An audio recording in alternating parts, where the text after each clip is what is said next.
अभी जो बता रहे हैं वो मात्र एक ट्रिक है, हम कैसे याद रख सकते हैं।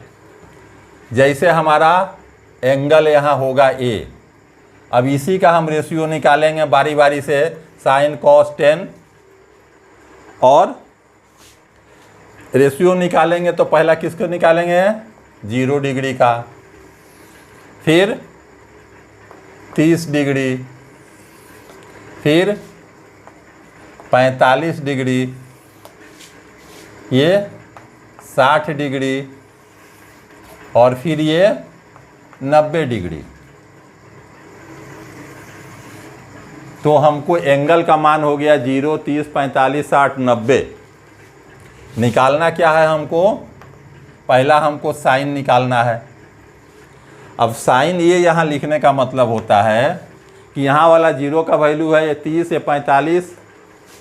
अब करते क्या है इसमें, बिना कोई उस प्रूफ के तरफ देखे हुए, केवल बोले याद रखने का एक ट्रिक है, हम क्या करते हैं यहाँ से एक लाइन से लिखते चले जाते हैं, 0, 1, 2, 3, 4, सब में डाल देते हैं केवल 1, 2, 3, 4। फिर सबको हम 4 से डिवाइड कर देते हैं, बाई 4, सब में बाई 4 कर दिए। फिर सबका रूट ले लेते हैं,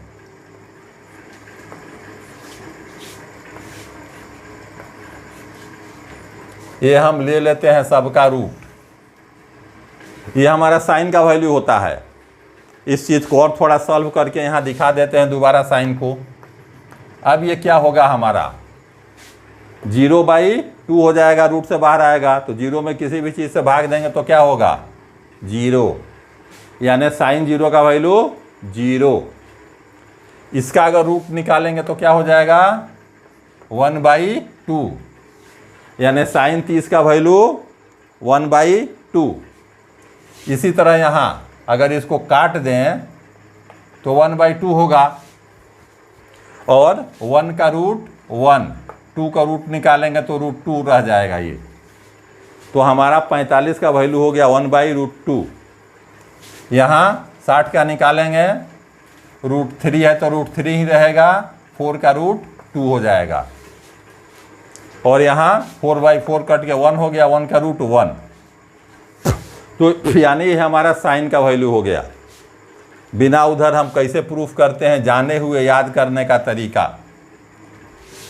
दूसरा हमारा आता है कॉस। कॉस में भी कुछ खास टेंशन नहीं करना है, इस राइट साइड को स्मॉल से पकड़ के लिख देना है, पलट के लिख देना है। यानी पहला यहाँ से क्या शुरू करना है, 1, सेकंड क्या लिखना है, √3/2, थर्ड 1/√2, फोर्थ 1/2, फिफ्थ 0। यानी राइट हैंड को उठा के हमको लेफ्ट हैंड से लिख देना है। यही वैल्यू होता है कॉस का। यह हमारा कॉस का चार्ट हो गया। तीसरा हमारा होता है टैन। हम जानते हैं टैन क्या होता है, sine by cos. Sine by cos को हम टैन कहते हैं। अब टैन में अगर हम साइन बाई कॉस मतलब 0/1, तो 0 को 1 से डिवाइड करेंगे तो क्या होगा, 0। उसी तरह 1/2/√3/2, तो बाई का बाई क्या होता है, पलट के गुना होता है। यानी ये क्या हो जाएगा, अगर इसको हम सॉल्व करेंगे तो होगा 1/2 × 2/√3। 2 कैंसिल होगा, क्या बचेगा यहाँ, 1/√3। आगे अगर हम इसको फिर इसको सॉल्व करें तो क्या बचेगा, 1/√2 में 1/√2 से भाग देंगे तो क्या बचेगा, जाहिर है कि 1 बचेगा। एक ही चीज़ है, डिवाइड करेंगे तो 1 बचेगा। यहाँ ये हमारा √3/2, ये डिवाइड का मतलब कि पलट के मल्टीप्लाई होगा, तो क्या होगा, कट जाएगा 2, तो यहाँ क्या बचेगा, √3।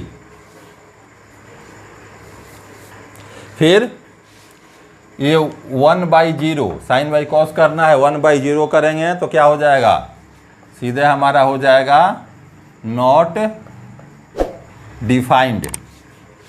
तो ये हमारा वैल्यू हो गया tan का। अब आता है cot। cot हम लोग जानते हैं tan का अपोजिट होता है, तो कुछ नहीं करना है, इसका अपोजिट कर देना है। इसका तो जीरो का अपोजिट क्या होता है? जीरो का अपोजिट होता है नॉट डिफाइंड। Not defined. 1/√3 को पलटेंगे, क्या बचेगा? √3। अपोजिट लेना है। 1 का अपोजिट 1 ही होता है। √3 का अपोजिट 1/√3। नॉट डिफाइंड का 0। तो ये हमारे हो गए कॉट के वैल्यू। फिर हमको निकालना है सेक। सेक ए।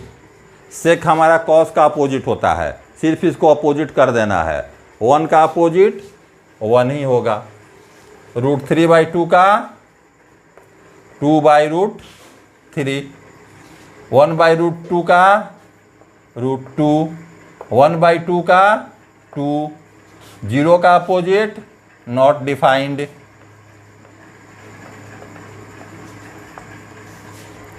फिर लास्ट हमारा बचा कॉसेक।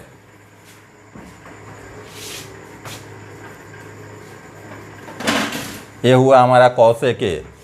कॉसेक पता है साइन का अपोजिट होता है। यहाँ 0 है तो 0 का अपोजिट नॉट डिफाइंड।